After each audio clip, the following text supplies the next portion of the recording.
우리는 지난주에 어버이 주일을 맞이해서 마태복음 말씀을 통해서 우리의 사랑의 우선순위를 바로 정해야 한다 이 말씀을 드렸습니다. 바른 부모 공경은 바른 주님 사랑으로부터 시작되어야 한다 말씀을 드렸습니다. 바른 효부 또 바른 효자는 바로 주님을 제대로 섬기는 가운데 나올 수 있다고 말씀을 드렸죠. 누가 내 어머니요 내 형제냐? 오직 그리스도 안에서만 가능한 일입니다. 기록으로 남아있는 최초의 순교자가 있습니다. 성경 말고요. 200년이 조금 넘었을 때에 3세기 초에 페르페투아라는 아프리카 여인이 있었습니다. 이 여인은 이제 교회에서 세례를 받기 위해 교육을 받고 있던 세례 문답자였죠. 그런데 예수를 믿는다는 이유로 로마에서는 이 사람이 무신론자라는 취급을 받아 이제 죽임을 당하게 됐습니다. 감옥에 끌려갔을 때 이미 임신한 상태였습니다. 그 감옥에서 고통스럽게 아이를 낳았는데 간수가 비웃죠. 야, 너 조금 있으면은 경기장에서 비참한 죽음을 당할 텐데 그 아기 낳는 거 그거 못 견뎌서 어떻게 어려움을 참겠느냐 못할 소리를 했어요. 그때 그 여인이 말합니다. 하나님께서 나를 반드시 지켜주실 겁니다. 지금은 나의 이 육신의 고통, 해산의 고통 때문에 힘들어하지만 하나님 분명히 나를 지켜줄 겁니다. 사람들이 이 여인이 회유에서 돌아오지 않자 그녀의 아버지를 데려왔습니다. 그래서 그녀의 아버지를 하여금 페르페투아야, 예수라는 사람 나와서도 얼마든지 믿을 수 있다. 그렇게 고집을 부리지 말아라. 그래서 그 여인이 감옥 건너편에 있는 그 꽃병을 가리키면서 아버님 저기 뭡니까? 그 아버지가 꽃병이지. 그렇지 아버지. 꽃병을 꽃병이라 부르는 것처럼 그리스도인은 그리스도인인 것입니다. 그 이름을 바꿀 수가 없어요. 페르페투아가 신앙의 정절을 끊지 않았습니다. 그것은 그녀가 아버지를 무시해서가 아니라 이 원리를 알았기 때문입니다. 그녀는 참된 효녀였죠. 간수장은 페르페투아가 고집을 꺾지 않자 그녀가 보는 앞에서 아버지를 때립니다. 그러면 좀 신앙을 꺾을까 해서 절대 그러지 않았습니다. 사람들이 수만 명이 몰려있는 경기장에 그녀가 불려 나오게 됐습니다. 빚진 황소에게 옆구리를 들이받았습니다. 갈비뼈가 다 나갔죠. 그러나 죽음의 순간에도 그녀는 그리스도인이었기에 옷매무새를 단정히 하고 기꺼이 죽음을 맞이합니다. 바른 부모 공경은 바른 주님 사랑으로부터 시작됩니다. 그녀가 섬겼던 하나님과 우리가 섬겼던 하나님이 다르지 않습니다. 우리는 기독교의 시작을 너무 근시안적으로 보는 이런 나쁜 습성이 있어요. 그러나 2000년의 교회 역사 가운데 항상 성도는 주님을 최우선적으로 섬겼던 그런 사람들이었습니다. 교회가 순교의 피에 의해 세워졌다고 믿는 모든 성도들은요, 우리가 좀 부유해지고 안정적이다라고 느낄 때 항상 이런 신앙의 위인들을 생각해야 합니다. 오늘은 성령 강림 주일입니다. 그래서 사도행전 4장 말씀을 보게 되었습니다. 목사님 좀 이상해요. 오순절 성령 강림 그거 해야 되지 않습니까?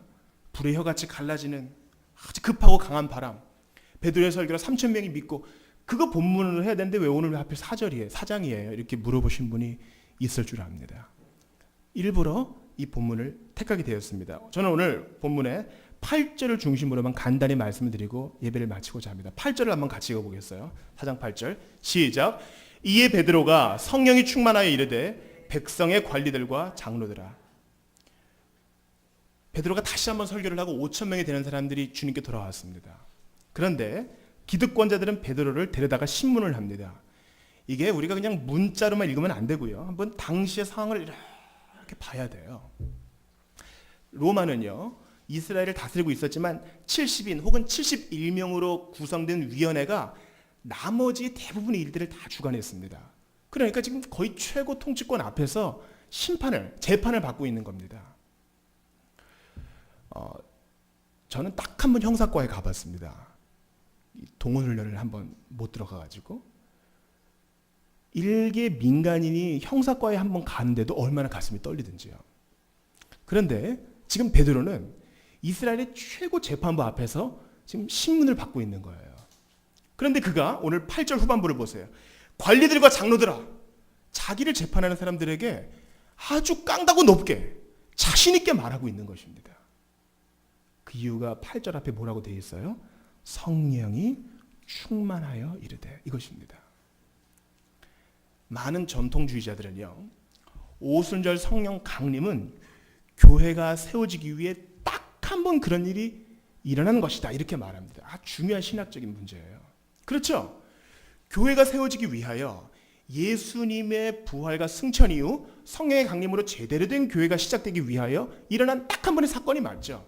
그래서 우리에게 오순절을 다시 한번 주십시오 라고 얘기하는 것은요, 예수님 다시 한번 몸을 입고 이 땅에 와주세요, 예수님 다시 한번 십자가에 못 박혀주세요, 예수님 다시 한번 승천해주세요, 이런 것과 똑같습니다. 그러나 오순절을 달라는 기도 말고 오순절과 같은 능력을 주세요 라고 말하는 것은 우리의 당연한 권리요, 우리의 마땅한 의무라는 것입니다. 오순절 성령 강림 때 베드로는요, 성령이 충만하여 요엘서를 이용해서 복음을 전했습니다. 그리고 사람들은 방언으로 주의 행하신 큰 일을 얘기했죠. 그때 3,000명이 돌아왔어요. 오늘 본문은 몇 명이 돌아왔다 그래요? 5,000명이. 그리고 그 일은 바로 며칠 전에 일어났던 성령의 충만과 똑같은 일이 또 지금 베드로에게 일어났다는 사실을 말합니다. 저는 그래서 오순절과 같은 능력의 세례와 충만이 지금도 우리에게 일어났으며 성도가 신앙생활을 해가는 가운데 지속적으로 반복될 수 있다는 것을 여러분께 말씀드립니다. 이 개념을 꼭 잊지 말아 주십시오. 오순절의 반복이 아니요, 오순절과 같은 능력의 부어지심이 반드시 우리에게 일어나야 하며 반복될 수 있다, 이 말씀을 드리는 것입니다. 먼저 우리가 성령의 충만을 받기 위해서는요, 우리 안에 쓸데없는 싸움으로부터 문을 걸어 잠궈야 합니다. 어떤 사람들은요, 내가 성령의 충만을 받기 시작하면 마귀가 공격한다는 것을 압니다. 그래서 한번 덤벼봐, 무조건 한번 뛰어드는 사람이 있어요. 여러분, 현대는 중독의 시대예요. 쇼핑의 중독, 음란물의 중독, 나만의 공간에서 방문을 걸어 잠그고 몇 시간이든 보낼 수 있습니다. 술은 안 그렇나요? 문을 걸어 잠그고 소수의 사람들과 향락에 빠질 수 있는 것이죠. 이른바 이 중독의 문제. 그리고 일상생활을 잘 지내는 것 같지만은 그 속에는 불안이 있습니다. 지금도 지금 예배 시간에도 누군가 나에게 연락해 주는 사람 없나 전화기를 살피시는 분들도 있을 거예요. 이해합니다. 이해해요. 왜냐하면 우리는 지금 미디어를 떠나서는, 누군가 내게 연락이 오기를 바라는 그 마음을 떠나서는 살 수 없는 지경이 되어버렸기 때문입니다. 우리가 성령의 충만을 위해서 간절히 기도해야 되겠다 작심했을 때 마귀가 공격합니다. 그럴 때 어떻게 해야 되겠어요? 중독의 문제, 유혹이 우리의 발을 탁 잡을 때 어떻게 하겠어요? 한번 덤벼봐, 나는 그리스도의 군사야, 이렇게 하겠습니까? 여러분, 저를 따라해 보십시오. 문을 걸어 잠그라. 대화를 하지 말아야 됩니다. 7층에 사는 주인이 한번 저에게 내려왔어요. 그래서 파파라치들이 있다고 자기를 좀 도와달라고 하는 겁니다.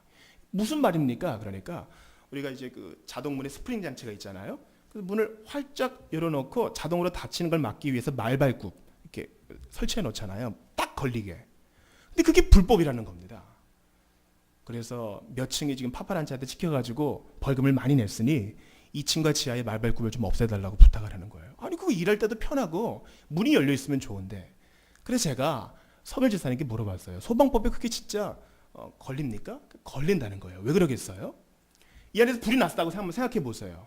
그런데 자동문이 닫혀야지 이 안에 있는 거 탈 건 타고 산소 공급이 중단되어서 불이 꺼질 거 아니겠어요? 그런데 말발굽이 딱 있어가지고 문이 열려 있으면 어떻게 됩니까? 산소가 계속 유입되면서 계속 타겠죠? 위에까지 불이 갈 수 있는 겁니다. 여러분, 마귀와의 싸움도 이런 거예요. 우리가 계속 여지를 만들어 놓고 마귀와 계속 대화하면서 우리 안에 있는 중독의 문제와 계속 씨름한다면은 절대 성령 충만뿐만 아니라 그 기댈 수도 없고 우리의 연약함에 계속 매몰려 있다는 것입니다. 침대를 벗어나야 되고 대화하지 말아야 되고 문을 걸어 잠그고 장소를 이탈해야 됩니다. 내게 성령 충만을 방해하는 마귀와 한번 싸워 이기겠다, 이런 생각은 헛된 것입니다. 문을 걸어 잠그고 나 더 이상 너랑 얘기하지 않아, 이렇게 선포하고 주님께로 나와야 됩니다. 제가 지난주에 말씀을 드렸습니다. 과거 없는 사람이 있어요? 우리는 모든 죄에서 용서받았지만 수치심, 우리는 모든 수치에서 건진 받았어요. 모든 죄책에서 건진 받았어요. 그러나 수치심, 죄책감은 일생 동안 마귀의 낚시거리이기 때문에 우리를 계속 공격한다고요. 그럴 때마다 어떻게 해야 된다고요? 문을 걸어 잠그라. 더 이상 여러분 문을 열어서 산소를 공급해 주지 마십시오. 성령 충만을 받기 위해서는 더 이상 그네들과 얘기하면 안 됩니다. 말을 섞으면 안 됩니다. 우리보다 우리를 걔네들이 좀 더 잘 알기 때문에 우리 약한 부분을 계속 공격하거든요. 여러분, 제가 마태복음 28장을 읽다가 놀라운 사실을 발견했어요. 예수님께서 승천하실 때 11제자들이 있었을 거 아니에요? 그 중에 오히려 의심하는 자도 있더라, 이 말씀이 있어요. 그 중에 오히려 의심하는 자들이 있더라. 왜 그래요? 문을 열어놨기 때문에. 진짜일까? 여러분, 예수님께서 쟤들이 무서워가지고 문을 다 걸어 잠근 방에 나타나셨죠. 그리고 도마에게 내 손을 한번 여기 넣어봐라. 옆구리에도 넣어봐라. 이렇게 말씀하시죠. 그 전에 뭐라 그랬어요? 그들에게 숨을 내어주시면 뭐라 그러셨어요? 너희가 성령을 받으라 말씀했어요. 이 말은 헬라어 문법을 아는 사람은 부정과거형이라는 걸 알아요. 부정과거는 바로 그때 받으라는 말이에요. 미래에 받을 것이다 이 말이 아닙니다. 그들은 이미 성령을 받은 자였어요. 우리는 예수 믿을 때 이미 성령을 받은 자입니다. 그런데도 예수께서 눈앞에 승천하실 때 의심하는 자가 있더라 이것입니다. 왜 그래요? 문을 열어놨기 때문에. 의심에 대해서 문을 닫아야 됩니다. 의심을 가지고 끙끙 대보세요. 절대 해결이 안 돼요. 두 번째는 마귀에 대해서는 문을 닫고 하나님을 향해서는 문을 열어야 됩니다. 사도행전 1, 2장을 보세요. 그들이 어떻게 하나님께 문을 열었습니까? 너희가 며칠이 못해도 성령을 받으리라. 이제 열흘 정도 기도했을 때 성령을 받은 거거든요. 하나님을 향해서 문을 열었습니다. 어떻게 해요? 기도했습니다. 기도. 우리는 기도할 때 성령을 받습니다. 성령이 뭐 들어갔다 나왔다 하는 겁니까? 여러분, 우리가 예수 믿을 때 받은 성령은 영원토록 떠나지 아니하세요. 그러나 머리 위에 한번 기름을 붓는 것을 생각해 보세요.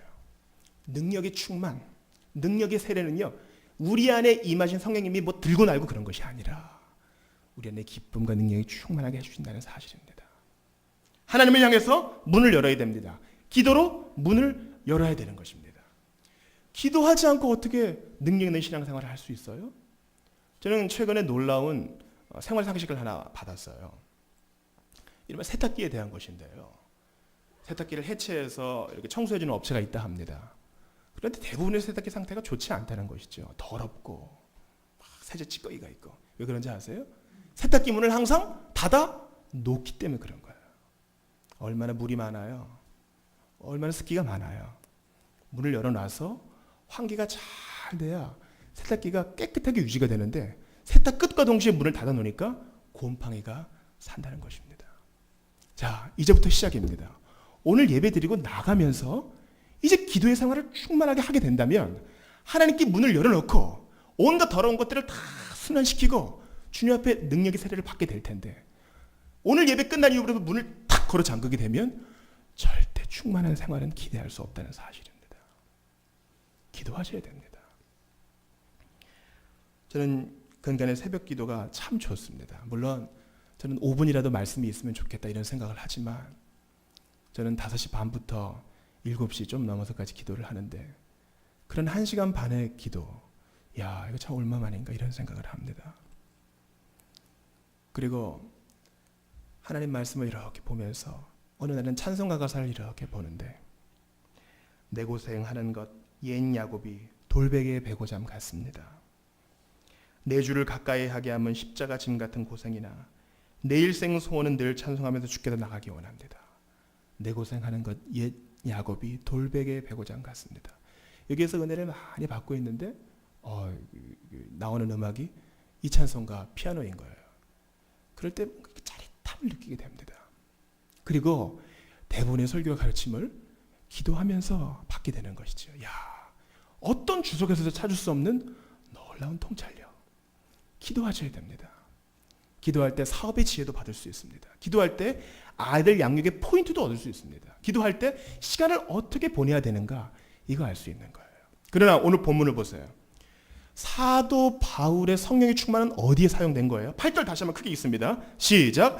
이에 베드로가 성령이 충만하여 이르되 백성의 관리들과 장로들아. 지금 심 받고 있는데 성령이 충만해서 지금 뭐 하고 있는 겁니까? 12절 크게 읽습니다. 시작. 다른 이로서는 구원을 받을 수 없나니 천하 사람 중에 구원을 받을 만한 다른 이름을 우리에게 주신 일이 없음이라 하였더라.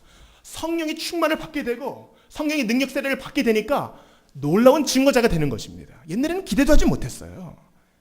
밥 먹을 때도 이거 창피한데 이러던 사람이 오히려 담대하게 너 예수 믿어야 된다 이렇게 말하는 사람이 되었다는 것입니다.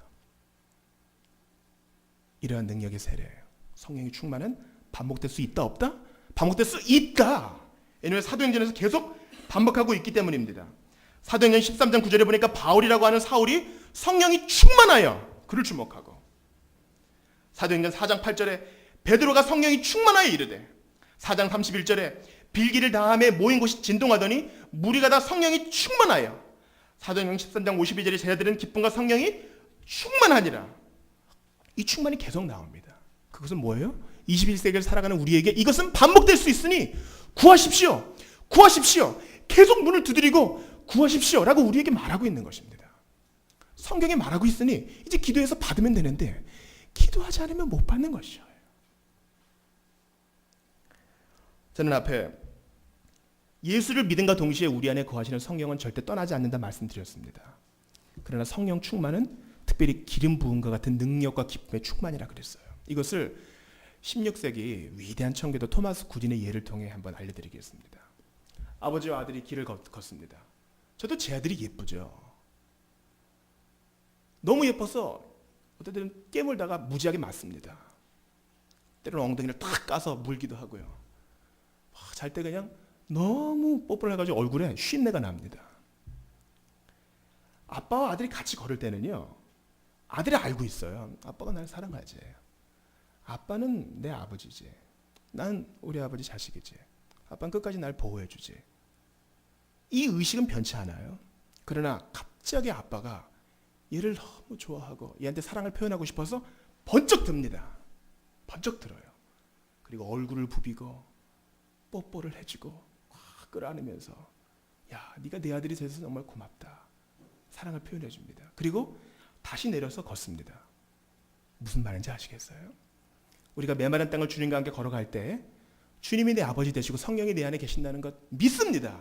그런데 기도할 때 주님께서 우리를 번쩍 드셔서 그 사랑을 우리에게 부어주시고 얼굴을 비벼주시고 너를 사랑한다 말해주시고 절대 잊을 수 없는 사랑의 각인을 우리에게 남겨준다니까요. 그러니 기도해야 한다는 것입니다. 사랑하는 성도 여러분, 오늘 주보의 오면을 보십시오. 저는 이렇게 놀라운 성령의 세례, 능력이 충만, 기쁨의 충만을 받았던 한 사람을 여러분에게 소개하고 싶습니다. 블레이즈 파스칼은 누군가? 40살도 못해서 죽었습니다. 그러나 우리가 이미 알고 있는 유압기의 원리를 발견한 사람 파스칼이지요. 처음으로 계산기를 만든 사람 파스칼이지요. 오늘날 컴퓨터의 기초를 만든 사람 파스칼이죠. 파스칼의 원리를 만든 이 위대한 천재, 수학자가 어느 날 예수를 믿게 된 것, 1654년 은혜의 날, 그가 2시간 가까이 영적 체험을 하고 이 은혜를 잊기 싫어서 양피지에다가 이 경험을 적어 저고리에 늘 붙이고 다녔다는 거예요. 한번 읽어볼 테니 들으십시오. 1654년 은혜의 날, 밤 약 10시 30분부터 자정이 지난 30분까지 불. 야, 김지원 목사가 오순절파가 되었구나. 순복음교회 목사가 되었구나. 이렇게 생각하시면 안 됩니다. 이것은 가능하며 지금도 우리에게 주실 수 있는 충만입니다. 아브라함의 하나님, 이삭의 하나님, 야곱의 하나님, 그러나 철학자들과 식자들의 하나님은 아니십니다. 확신, 감동, 기쁨, 평화, 무엇입니까? 아들을 번쩍 들어서 얼굴을 부비는 아버지입니다. 예수 그리스도의 하나님, 당신의 하나님은 나의 하나님이 되실 것입니다. 하나님 이외에 이 세상 및 모든 사물에 대한 망각, 그는 오직 복음 안에서 가르쳐주신 길에서만 발견되어집니다. 인간 영혼의 위대함, 의로우신 아버지시여, 세상에 당신을 알지 못하였나이다. 그러나 나는 당신을 아옵나이다. 기쁨, 환희의 눈물, 내가 당신으로부터 떠나 있었습니다. 나의 하나님, 어째서 당신은 나를 용서해 주셨습니까? 내가 당신에게서 영원히 떠나 있지 않을 것입니다. 영생은 곧 유일하신 참 하나님과 그의 보내신 자 예수 그리스도를 아는 것입니다. 예수 그리스도, 나는 스스로 당신에게서 떠나 있었습니다. 나는 도망치고 부인했으며 그분을 십자가에 못 박았습니다. 결코 내가 그분에게서 떠나지 않게 하소서. 그분께서 나를 주장하십니다. 일체의 모든 것을 기쁘게 포기합니다. 예수 그리스도와 나의 지도자에 대한 전적인 순종, 이 땅에서의 잠깐의 노력을 통해 얻는 영원한 기쁨, 나는 당신의 말씀 결코 잊지 않겠습니다. 이것은 어느 한 사람의 특별한 황홀경이 아닙니다. 그리고 전 지금 여러분께 황홀경만 추구하라 이 말도 아닙니다. 간절히 구하십시오. 그러면 지금의 나를 뛰어넘는, 내가 주의 은혜로 담을 뛰어넘나이다, 그 은혜를 받게 됩니다. 체험의 차이는 있을지 몰라요. 다 방언받으라 이 말도 아닙니다. 어떤 사람은 또렷한 우리말로 능력의 세례를 받습니다. 다 방언받으란 말이 아닙니다. 제가 주중에 한 성도를 만났습니다. 목사님, 제가 참, 우리 교회는 아니에요, 참 쉽지 않은 얘기를 해야 되겠습니다. 말씀하세요. 제가 사실 재혼남입니다. 아, 그러시군요. 제 아내도 재혼녀입니다. 아, 그러시군요. 집에 애가 넷입니다. 아이고, 대단하십니다. 아내가 데려온 아들내미가 저희가 결혼하니 17살이더군요. 무시무시한 사춘기를 겪었습니다. 지난 결혼하고 10년 동안 너무나 힘든 시간을 보냈습니다. 그러셨군요. 어떻게 이겨내셨습니까? 아이들에게 싫은 소리 하지 않고 새벽마다 기도했어요. 새벽 기도 가는 그 터널을 지나갈 때 하나님, 이 인생의 터널이 끝나게 도와주세요. 그리고 새벽 예배를 드릴 때 그저 뭐 특별한 얘기가 필요 없고 그냥 우는 것이죠. 항상 아버지를 향해서 이 도끼 어린 눈으로 쳐다보던 딸이 어느 순간 바뀌었다는 거예요. 수련회 가서 은혜를 받고 오더니 아빠를 끌어다가 예수님 얘기하고, 아빠, 예수님 참 좋은 분이지. 그렇게 사춘기를 이겼다는 거예요. 기도로, 성령의 충만으로. 아들은 어떻게 그 위기를 넘겼습니까? 아유, 아들이 너무 힘들었어요. 중학교 때 맨날 칼 가지고 싸우다가 힘들었다고. 그러던 이 아이가 해병대 갔다가 휴가 중에 자기랑 함께 금요기도회에 갔다 합니다. 간절히 기도하는데 그 아들이 방언을 받고, 그 순간부터 삶의 목표가 바뀌어가지고 교회가 없는 친구 부대에 큐티책을 보내주고, 아주 하나님께 감사한다, 이런 얘기를 합니다. 여러분, 이 사실을 꼭 기억하세요. 기도 외에는 이런 이유가 나갈 수 없느니라 예수님이 말씀하셨어요. 예수님께서 세 제자들 데리고 산 위에서 놀라운 변화산의 체험을 하실 때에 밑에서 남은 9제자들이 낑낑대고 있었죠. 할 수 있는 모든 수단을 다 동원했다고요. 여러분, 9제자들처럼 모든 수단을 다 해보십시오. 기도하는 것 외에 모든 걸 다 해보십시오. 애는 변하지 않고 그 애를 맡겼던 부모는 원망할 것입니다. 그러나 예수님께서 내려오셔서 뭐라 그러세요? 기도 외에는 이런 이유가 나갈 수 없다고 그러셨어요. 그러니 성령의 충만을 위해 간구하십시오. 성령의 충만은 오늘 본문 사도행전 4장처럼 베드로를 놀라운 전도자로 만들어줍니다. 여러분, 톨킨이라고 아실 거예요. 톨킨. 무슨 원작자예요? 반지의 제왕 원작자예요. 런던에서 톨킨과 함께 걸으면서 신앙 얘기를 하던 한 친구가 있습니다. 그 이름이 바로 C.S. 루이스입니다. C.S. 루이스는 제가 감히 생각하기에 톨킨보다 한 수 위요, 더 지식이 있는 자요, 더 겸손한 자요, 더 기독교를 잘 변증한 자입니다. 이 C.S. 루이스가 허투루 예수 믿은 사람이 아니거든요. 그가 이렇게 말했습니다. 내가 모든 증거를 다 고찰해 보니까 예수는 세 가지 중에 하나다. 첫 번째, 그는 어떻게 보면 거짓말쟁이일 수 있다. 완벽하게 거짓말해서 지금 2000년 동안 사람들을 완벽하게 속인 사기꾼이라고 할 수 있겠지. 근데 그런 사기꾼을 위해서 목숨 바칠 자가 과연 있을까? 의심스럽다. 두 번째, 예수는 정신병자 같다. 정신병자가 아니고서야 어떻게 아브라함이 있기 전부터 내가 있노라 이렇게 말할 수 있는가? 그런데 그가 말한 모든 것이 다 진실이었거든. 구약의 말씀이 다 그대로 이루어졌으니 정신병자도 아닌 것 같다. 그렇다면 그는 하나님의 아들이 분명하다. 여러분, 루이스는 똑똑한 자고 아주 좋은 논리적 추론을 한 거예요. 그러나 여기 있는 분들, 예수를 믿으시는 분들, 이렇게 믿고 사색해서 예수 믿는 자가 한 명이라도 있습니까? 한 명도 없어요. 우리가 오늘 기대하지도 않았는데 성령께서 우리를 잠식하셔서 성령이 충만한 전도자를 보내주셔서 웬일인지 모르게 믿음이 우리에게 온 것입니다. 바로 파스카와 같은 경험을 우리가 해서 이 자리에 있는 거 아니에요? 어느 날 불이 우리에게 임해서 하나님의 말씀이 그냥 믿어지고 기도할 때 눈물이 나며 아버지가 계심을 확신하게 된 것 아니겠어요? 그러니 기도하십시오. 그저 예수 믿기 위해서가 아니라 능력 있는 신앙생활, 풍성한 신앙생활을 하기 위해서 계속 기도하시기를 바랍니다. 강청의 기도 아시죠? 야, 그 재판장을 힘들게 했던 그 여인을 기억해 보세요. 이거 안 보내주면 계속 귀찮게 하겠구나. 들어줘야지. 그 강청의 기도.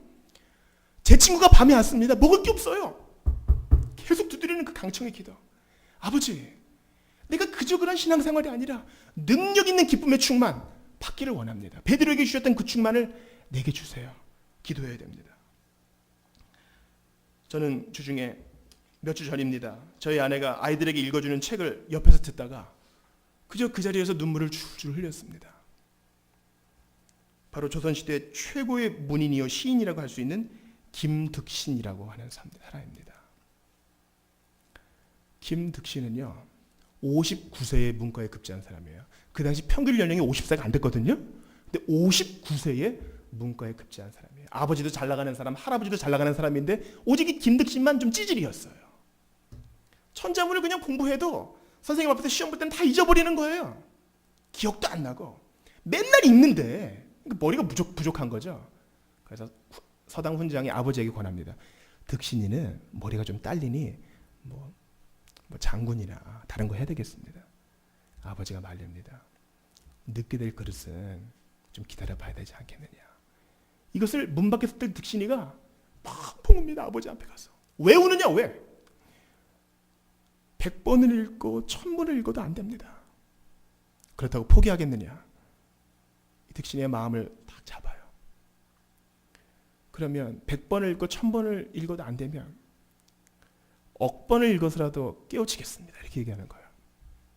조선시대 억번은 10만 번을 말하는 겁니다. 그가 살아있어서 1만 3천 번, 1만 4천 번, 2만 번, 2만 500번을 읽은 책들이 많이 있어요. 그리고 그가 놀랍게 59세에 문과에 급제하여 자기의 묘비에 이렇게 문구를 남겼습니다. 재주가 다른 이에게 미치지 못하다고 스스로 한계짓지 말라. 나처럼 어리석고 둔한 사람도 없었을 것이지만 나는 결국에는 이루었다. 모든 것은 힘쓰고 노력하는 데 달려있다. 그러니 여러분 기도하십시오. 목사님 저 여태까지 많이 기도했거든요. 근데 아무 일도 안 일어났어요. 억번이라도 구하셔야 됩니다. 그리고 성령으로 충만하게 된 사람이 받는 이 영광스러움을 누리셔야 됩니다. 존 웨슬리가 로마서 주석의 서문이 읽어졌을 때에 변화되었던 것을 기억하지 않습니까? 한국교회에 많은 신앙의 선배들이 이러한 신앙의 성령의 충만을 받게 되었다는 것입니다. 그러니 여러분께 구합니다. 계속 강청하십시오. 성령의 충만을 위해서 간구하십시오. 기도할 때 지진이 일어나고 교회가 흔들리면서 하나님의 성령이 모든 믿는 자에게 부어졌습니다. 성령이 내 안에 계셔. 그거만 만족하지 마시고 계속 구하십시오. 요즘 휴대폰 없는 사람이 있어요? 특별히 전화기가 좋아지면서 하루만 충전 안 해도 못 쓰잖아요. 전화기는 충전할 줄 알면서 우리의 영혼 성령의 충만을 위해서 아버지 앞에 나아가 성령의 충만을 위해 커넥터를 꽂고 아버지 채워주세요. 아버지 은혜 주세요. 베드로에게 주셨던 그 성령 충만, 불평이 아닌 놀라운 능력자가 되었던 베드로 만들어줬던 그 성령의 충만 내게 주세요. 간절히 구할 때 우리 하나님께서 우리에게 부어주시고 이전과는 비교도 안 될 놀라운 일들을 우리를 통해 이루어 주실 줄 믿습니다. 100번 1000번으로 만족하지 마시고 10만 번이라도 하겠습니다. 포기하지 않고 강청하는 여러분들 다 되시기를 바랍니다. 우리 한번 같이 기도하겠어요. 하나님 아버지, 저희는 그저 사도행전의 일들을 통해서 좋겠구나, 참 부럽구나, 이런 생각 많이 했습니다. 여러분 신앙생활에 있어서 부러우면 지는 겁니다. 부러우면 지는 거예요. 기도해서 내 걸로 안 만들면 무슨 소용이 있어요? 부러워하기만 하면 마귀만 좋아합니다. 자, 이제 결단합시다. 마귀에 대해서는 문을 닫고 하나님에 대해서는 문을 열어서 베드로가 받았던, 페르페투아가 받았던 놀라운 성령의 충만 내게도 주시옵소서. 간절히 구하면서 주님 이제 강청하며 살겠습니다. 주님의 오지락을 붙들며 살겠습니다. 100번 1000번이 아니라 10만 번이라도 붙들며 살겠습니다. 능력의 충만을 주실 때까지 간구하겠습니다. 간절히 기도하겠습니다.